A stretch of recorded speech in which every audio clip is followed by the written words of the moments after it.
ఓం శాంతి 9/11/2025 అవ్యక్త బాప్దాదా యొక్క మధుర మహావాక్యాలు రివైజ్ 30/11/2007 సత్యత మరియు పవిత్రత శక్తిని స్వరూపంలోకి తీసుకొస్తూ బాలక్ మరియు మాలిక్ స్థితి యొక్క బ్యాలెన్స్ ఉంచుకోండి. ఈరోజు సత్యమైన తండ్రి, సత్యమైన శిక్షకుడు, సద్గురువు తమ నలువైపులా ఉన్న సత్యతా స్వరూపులు, శక్తి స్వరూపులైన పిల్లలను చూస్తున్నారు. ఎందుకంటే సత్యతా శక్తి సర్వశ్రేష్టమైనది. ఈ సత్యతా శక్తికి ఆధారం సంపూర్ణ పవిత్రత. మనస్సు, మాట, కర్మ, సంబంధ, సంపర్కము, స్వప్నంలో కూడా అపవిత్రత యొక్క నామరూపాలు ఉండకూడదు. ఇలాంటి పవిత్రత యొక్క ప్రత్యక్ష స్వరూపం ఏం కనిపిస్తుంది? ఇటువంటి పవిత్ర ఆత్మ యొక్క నడవడిక మరియు ముఖములో దివ్యత స్పష్టంగా కనిపిస్తుంది. వారి నయనాలలో ఆత్మిక ప్రకాశము, ముఖములో సదా హర్షిత ముఖత మరియు నడవడికలో ప్రతి అడుగులో తండ్రి సమానంగా కర్మయోగిగా ఉంటారు. ఇప్పుడు సత్యమైన తండ్రి ద్వారా మీరందరూ ఇలాంటి సత్యవాదులుగా అవుతున్నారు. ప్రపంచంలో కూడా చాలామంది స్వయాన్ని సత్యవాదులమని చెప్పుకుంటారు, సత్యం కూడా మాట్లాడతారు. కానీ సంపూర్ణ పవిత్రతయే సత్యమైన సత్యతా శక్తి. ఈ సంగమ యుగంలో మీరందరూ ఈ విధంగా తయారవుతున్నారు.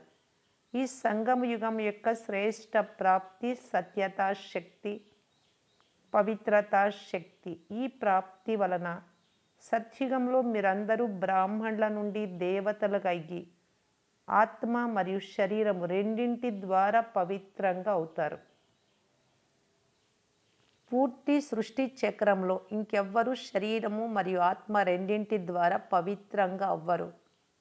ఆత్మ పవిత్రంగా అవుతుంది కానీ పవిత్రమైన శరీరం లభించదు. కనుక ఇలాంటి సంపూర్ణ పవిత్రతను ఈ సమయంలో మీరందరూ ధారణ చేస్తున్నారు.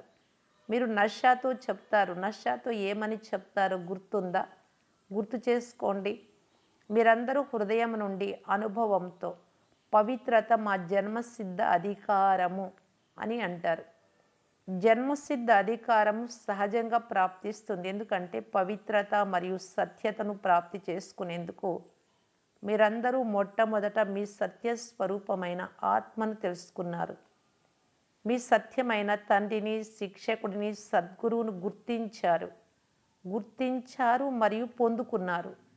ఎప్పటి వరకు అయితే ఎవరైనా తమ సత్య స్వరూపాన్ని లేక సత్యమైన తండ్రిని తెలుసుకోరో అప్పటి వరకు సంపూర్ణ పవిత్రత, సత్యత శక్తి రాజాలదు. మీరందరూ సత్యత మరియు పవిత్రత శక్తి యొక్క అనుభవీలే కదా? అనుభవీలేనా? ఆ మనుషులు ప్రయత్నం చేస్తారు కానీ యథార్థ రూపంలో తమ స్వరూపాన్ని తెలుసుకోరు మరియు సత్యమైన తండ్రి యొక్క యథార్థమైన స్వరూపాన్ని కూడా తెలుసుకోలేరు. కానీ మీరందరూ ఈ సమయం యొక్క అనుభవం ద్వారా పవిత్రతను ఎంత సహజంగా మీదిగా చేసుకున్నారు అంటే ఈ సమయంలోని ఈ ప్రాప్తి యొక్క ప్రాలబ్ధంగా దేవతలకు పవిత్రత సహజంగా మరియు స్వభావంగా ఉంటుంది. ఇలాంటి సహజ స్వభావం యొక్క అనుభవాన్ని మీరే ప్రాప్తి చేసుకుంటారు. కనుక పవిత్రత మరియు సత్యత శక్తి సహజ స్వభావ రూపంలో తయారైందా అని చెక్ చేసుకోండి. మీరేమని భావిస్తూ ఉన్నారు? పవిత్రత మా జన్మసిద్ధ అధికారము అని భావించేవారు చేతులెత్తండి. జన్మసిద్ధ అధికారమా లేక శ్రమ చేయాల్సి వస్తుందా? శ్రమ చేయాల్సిన అవసరం లేదు కదా, సహజమే కదా. ఎందుకంటే జన్మసిద్ధ అధికారము సహజంగా ప్రాప్తిస్తుంది. శ్రమ చేయాల్సిన అవసరం ఉండదు. ప్రపంచంలోని వారు అసంభవము అని భావిస్తారు. కానీ మీరు అసంభవాన్ని సంభవంగా మరియు సహజంగా చేసేసారు. ఎవరైతే క్రొత్త పిల్లలు వచ్చారో, మొదటిసారి వచ్చారో వారు చేతులెత్తండి. ఎవరైతే క్రొత్త పిల్లలు మొదటిసారి వచ్చారో వారికి శుభాకాంక్షలు. ఎందుకంటే మీరు భలే లేట్‌గా వచ్చారు కానీ టూ లేట్‌లో రాలేదు. క్రొత్త పిల్లలకు బాప్దాదా వరదానం ఇస్తున్నారు. చివరిలో వచ్చిన వారు కూడా తీవ్ర పురుషార్థం చేసి మొదటి డివిజన్‌లో రావచ్చు. ఫస్ట్ నంబర్‌లోకి రారు కానీ ఫస్ట్ డివిజన్‌లోకి రాగలరు. మరి క్రొత్త పిల్లలకి ఇంత ధైర్యం ఉందా? ఫస్ట్ డివిజన్‌లో వస్తాము అనేవారు చేతులెత్తండి చూడండి. టీవీలో మీ చేతులు కనిపిస్తూ ఉన్నాయి. మంచిది, మీరు ధైర్యవంతులు. మీ ధైర్యానికి శుభాకాంక్షలు. ధైర్యం ఉంటే తండ్రి సహాయం అయితే ఉండనే ఉంటుంది కానీ పూర్తి బ్రాహ్మణ పరివారం యొక్క శుభ భావన మరియు శుభకామన కూడా మీ అందరి జతలో ఉంది. కనుక ఎవరైతే క్రొత్త వారు మొదటిసారి వచ్చారో వారందరికీ బాప్దాదా మరియు పరివారం తరఫు నుండి మరొకసారి 16 రెట్ల అభినందనలు, అభినందనలు, అభినందనలు. మొదటిసారి వచ్చిన వారందరూ కూడా సంతోషిస్తూ ఉన్నారు కదా. విడిపోయిన ఆత్మలు మళ్ళీ తమ పరివారంలోకి చేరుకున్నారు కనుక బాప్దాదా కూడా సంతోషిస్తూ ఉన్నారు. మరియు మీరందరూ కూడా సంతోషిస్తూ ఉన్నారు. బాప్దాదా వతనంలో దాదితో పాటు ఒక రిజల్ట్ చూశారు. ఏ రిజల్ట్ చూశారు?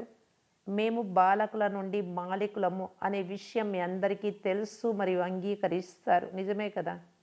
మీరు మాలికులు కూడా మరియు బాలకులు కూడా అందరూ ఇలాగే ఉన్నారు కదా. చేతులు ఎత్తండి, ఆలోచించి ఎత్తండి, ఊరికే ఎత్తకండి. లెక్కాచారం తీసుకుంటాం కదా. మంచిది, చేతులు క్రిందికి దించండి. బాప్దాదా చూశారు బాలక్ స్థితి యొక్క నిశ్చయం మరియు నశ అయితే సహజంగా ఉంటుంది. ఎందుకంటే బ్రహ్మకుమార్ మరియు బ్రహ్మకుమారీలము అని చెప్పుకుంటారు. బాలకులు కనుకనే బ్రహ్మకుమార్ కుమారీలము అని చెప్పుకుంటారు కదా. అంతేకాక పూర్తి రోజంతటిలో నా బాబా నా బాబా అనేదే స్మృతిలోకి తెచ్చుకుంటారు. మళ్ళీ మర్చిపోతారు కూడా కానీ మధ్య మధ్యలో గుర్తుకొస్తూ ఉంటుంది. సేవలో కూడా బాబా బాబా అనే మాట సహజంగానే నోటి నుండి వస్తుంది. ఒకవేళ బాబా అనే మాట నోటి ద్వారా రాకపోతే జ్ఞానం యొక్క ప్రభావం కూడా పడదు. కనుక ఏ సేవ చేసినా, ఉపన్యసించిన, కోర్సు చేయించిన, రకరకాల విషయాలపై ఉపన్యసించిన సత్యమైన సేవ యొక్క ప్రత్యక్ష స్వరూపం, ప్రత్యక్ష ప్రమాణం ఏమిటి అంటే వినేవారు కూడా నేను కూడా బాబాకు చెందిన వాడిని అని అనుభవం చేయాలి. వారి నోటి నుండి కూడా బాబా బాబా అనే మాట రావాలి. ఇక్కడ ఏదో శక్తి ఉంది, బాగుంది అని అనడం వరకే కాదు కానీ నా బాబా అని వారు కూడా అనుభవం చేయాలి. దీనినే సేవ యొక్క ప్రత్యక్ష ఫలం అని అంటారు. కనుక బాలక స్థితి యొక్క నశ లేక నిశ్చయం మంచిగానే ఉంటుంది కానీ మాలిక్ స్థితి, యజమాని స్థితి యొక్క నిశ్చయము మరియు నశ నెంబర్ వారుగా ఉంటుంది. బాలక్ స్థితి నుండి మాలిక్ స్థితి యొక్క నశ అనేది ప్రాక్టికల్ నడవడిక మరియు ముఖము ద్వారా అప్పుడప్పుడు కనిపిస్తుంది, అప్పుడప్పుడు తక్కువగా కనిపిస్తుంది.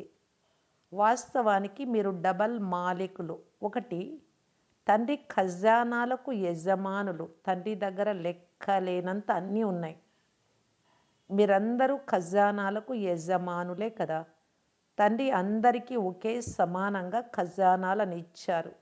కొందరికి 1,00,000, కొందరికి 1000 ఇలా ఇవ్వలేదు. అందరికీ అన్ని ఖజానాలను బేహద్దుగా అనగా అనంతంగా ఇచ్చారు.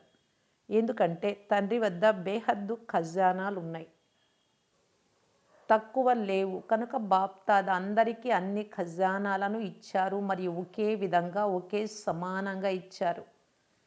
రెండవది, స్వరాజ్యానికి యజమానులు. అందుకే నా ఒక్కొక్క బిడ్డ రాజా బిడ్డ అని బాప్దాదా నషాతో చెప్తారు. ఇక్కడ స్వయం ఆత్మ రాజు, యజమాని ఇంద్రియాలకు. మీరు రాజా పిల్లలే కదా, ప్రజలైతే కాదు కదా. మీరు రాజయోగులా లేక ప్రజాయోగులా? రాజయోగులే కదా. కనుక మీరందరూ స్వరాజ్యానికి మాలికులు. కానీ బాప్దాదా దాదీతో పాటు ఎలాంటి రిజల్ట్ చూశారు అంటే ఎంతగా బాలక్ స్థితి యొక్క నశ ఉంటుందో దానికంటే మాలిక్ స్థితి యొక్క నశ తక్కువగా ఉంది. బాలక్ స్థితి నేను బాబా బిడ్డ అనేదేమో ఉంది, అయితే నేను మాలిక్ అనేది తక్కువ ఉంది. ఎందుకని? ఒకవేళ స్వరాజ్యానికి యజమానులము అనే నశ సదా ఉంటే మధ్య మధ్యలో ఏవైతే సమస్యలు లేక విఘ్నాలు వస్తాయో అవి రావు. గమనించినట్లయితే సమస్యలు లేక విఘ్నాలకు వచ్చేందుకు విశేషమైన ఆధారము మనస్సు.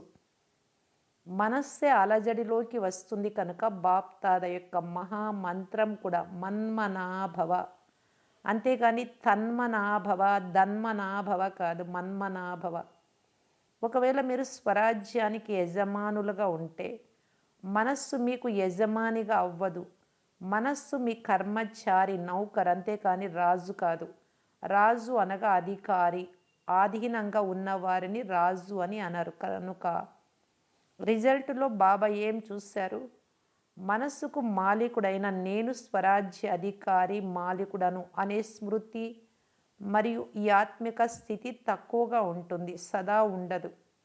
ఇది మొదటి లెసన్. మీరందరూ మొదటి లెసన్లు ఏం చదివారు? నేను ఆత్మను అని చదివారు. పరమాత్మ లెసన్ రెండవది. కానీ మొదటి లెసన్ నేను యజమానిని, రాజును, ఈ కర్మేంద్రియాలకు అధికారి ఆత్మను, శక్తిశాలి ఆత్మను, సర్వశక్తులు ఆత్మ యొక్క నిజ గుణాలు కనుక బాప్దాదా చూశారు. నేను ఎవరో ఎలా ఉన్నానో ఆ విధంగా సహజ స్వరూప స్థితిలో నడవడం, ఉండటం, ముఖము ద్వారా అనుభవం అవ్వటం, సమస్యల నుండి అతీతంగా అవ్వడం. ఇందులో ఇప్పుడు ఇంకా అటెన్షన్ చాలా కావాలి.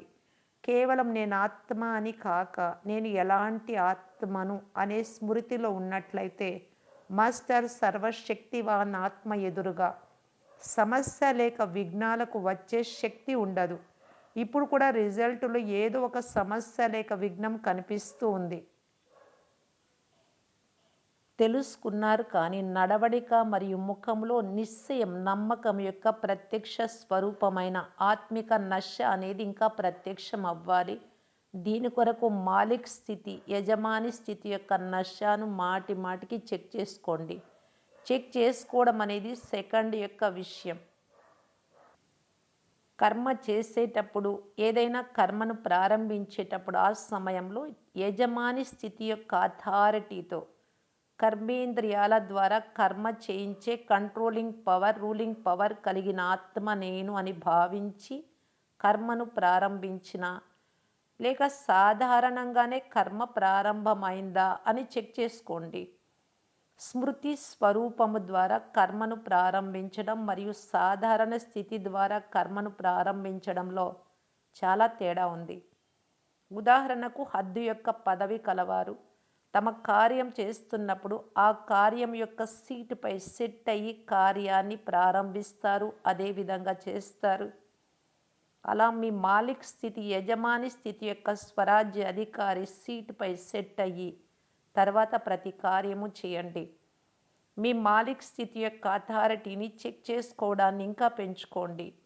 ఈ మాలిక్ స్థితి యొక్క అథారిటీకి గుర్తు సదా ప్రతి కార్యంలో డబల్ లైట్, ఒకటి ఆత్మ లైటు, రెండవది తేలికగా ఉంటూ మరియు సంతోషం యొక్క అనుభూతి అవుతుంది.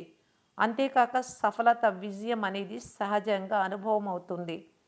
ఇప్పటి వరకు కూడా అక్కడక్కడ అధికారికి బదులు ఆధీనంగా అవుతున్నారు. ఆధీనతకు గుర్తు ఏం కనిపిస్తుంది? వారు మాటి మాటికి నా సంస్కారము ఇది, నేను చెయ్యాలనుకోలేదు కానీ చేశాను, ఇది నా సంస్కారము, నా స్వభావం అని అంటూ ఉంటారు. బాప్దాదా ఇంతకు ముందు కూడా వినిపించారు. ఏ సమయంలో అయితే నా సంస్కారము, నా స్వభావము అని అంటారో ఆ బలహీన సంస్కారం ఏమైనా మీ సంస్కారమా? ఇదైతే మధ్యలోని రావణుడి సంస్కారం, రావణుడిచ్చిన సంస్కారం. దానిని నాది అని అనడం తప్పు. తండ్రి సంస్కారాలే మీ సంస్కారాలు. నాది నాది అని అనడం వల్లనే అది అధికారిగా అయిపోయింది. మీరు ఆధీనంగా అయిపోతున్నారు. తండ్రి సమానంగా అవ్వాలి అంటే అవి నా సంస్కారాలు కాదు. ఏవైతే తండ్రి సంస్కారాలో అవే నా సంస్కారాలు అని భావించండి. తండ్రి సంస్కారం ఏది? విశ్వ కళ్యాణకారి, శుభభావన, శుభకామనాధారి కనుక ఆ సమయంలో తండ్రి సంస్కారాన్ని ఎదురుగా తెచ్చుకోండి. మీ లక్ష్యమైతే తండ్రి సమానంగా అవ్వడం, కానీ లక్షణాలు మాత్రం రావణుడివి ఉండిపోయాయి కనుక అవి మిక్స్ అయిపోతున్నాయి.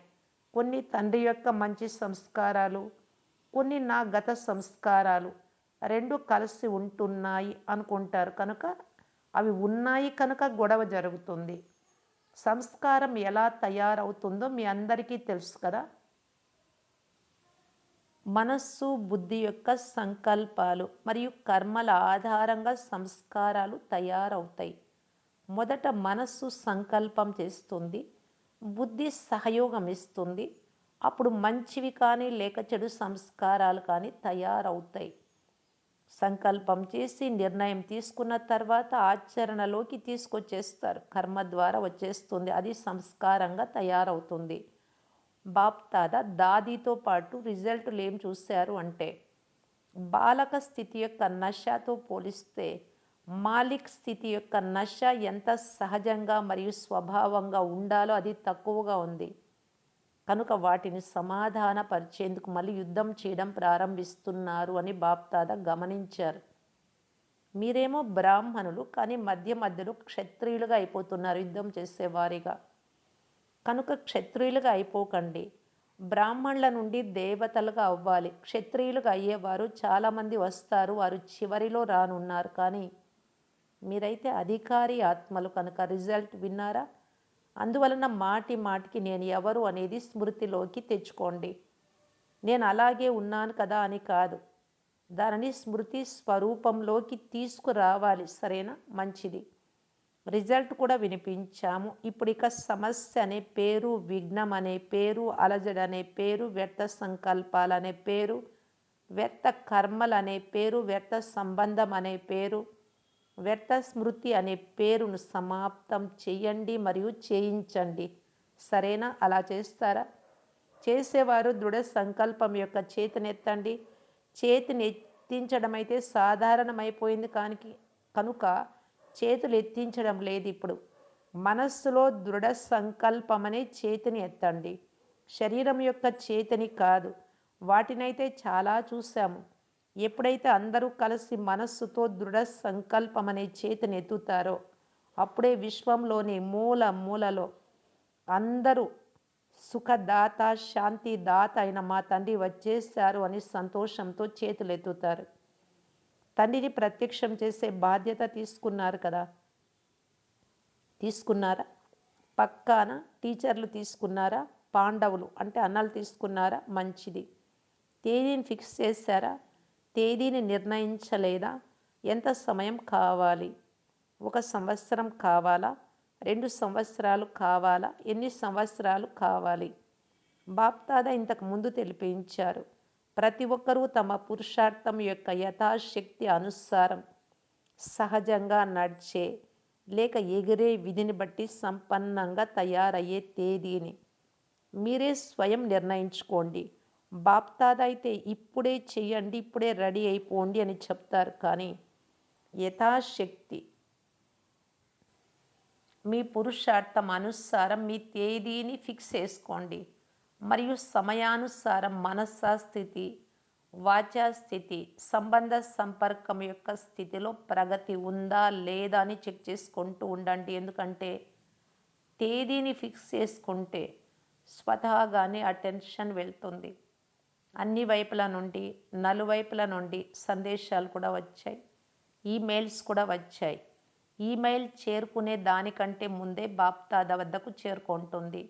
మనసా సంకల్పము అనే ఈమెయిల్ చాలా తీవ్ర వేగం కలిగి ఉంటుంది, అది ముందే చేరుకుంటుంది. కనుక ఎవరైతే ప్రియ స్మృతులను, తమ స్థితి యొక్క సమాచారాన్ని, తమ సేవ యొక్క సమాచారాన్ని పంపించారో అవన్నీ బాప్దాదా స్వీకరించారు. అందరూ చాలా ఉమంగ్ ఉత్సాహాలతో ప్రియ స్మృతులను పంపించారు.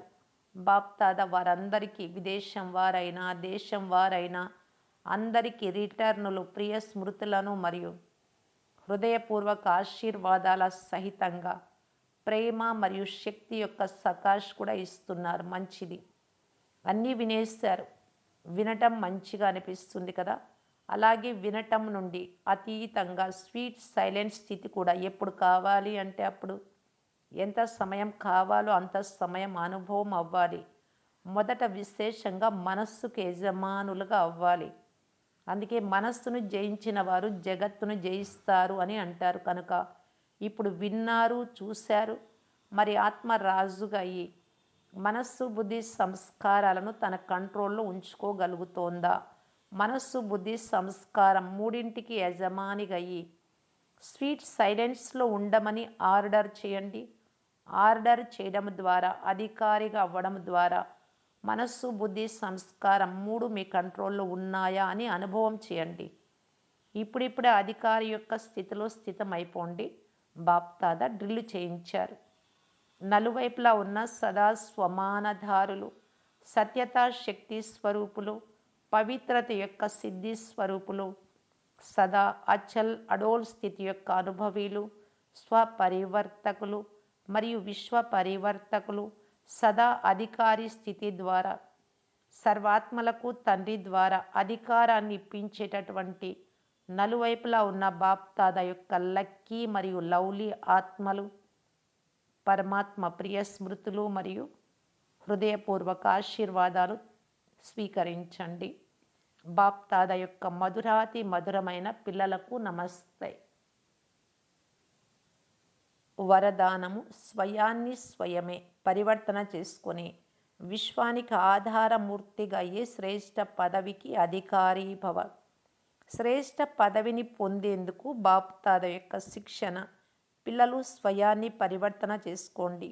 స్వయాన్ని మార్చుకునేందుకు బదులు పరిస్థితులు మరియు ఇతర ఆత్మలు మారాలి అని ఆలోచిస్తారు.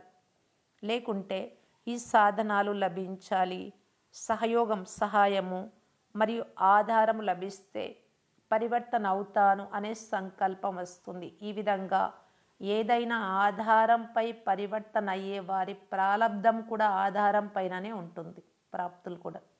ఎందుకంటే ఎన్నింటిని ఆధారం తీసుకుంటారో అన్ని భాగాలుగా మీ జమా ఖాతా పంచబడుతుంది. కనుక సదా స్వయాన్ని పరివర్తన చేసుకోవాలి. నేను స్వయం విశ్వం యొక్క ఆధారమూర్తిని అనే లక్ష్యం ఉండాలి.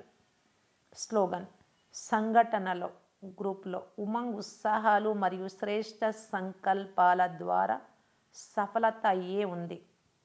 అవ్యక్త సూచన: అశరీరీ మరియు విదేహీ స్థితి యొక్క అభ్యాసాన్ని పెంచుకోవటానికి బాప్దాదా తెలియజేస్తున్నారు. ఎలాగైతే ఎవరైనా బలహీనంగా ఉంటే వారిలో శక్తి నింపేందుకు గ్లూకోజ్ ఇస్తారో, అలాగే ఎప్పుడైతే స్వయాన్ని శరీరం నుండి అతీతంగా అశరీరీ ఆత్మను అని భావిస్తారో అప్పుడు ఈ సాక్షి స్థితి యొక్క అవస్థ శక్తిని నింపే పని చేస్తుంది. అంతేకాక ఎంత సమయం మీరు ఆత్మ జ్యోతి మస్తకం మధ్యలో సాక్షి అవస్థ యొక్క స్థితిలో ఉంటారో అంతగానే సాతి అయినటువంటి తండ్రి స్మృతి కూడా ఉంటుంది, అనగా తోడు ఉంటుంది. ఓం శాంతి.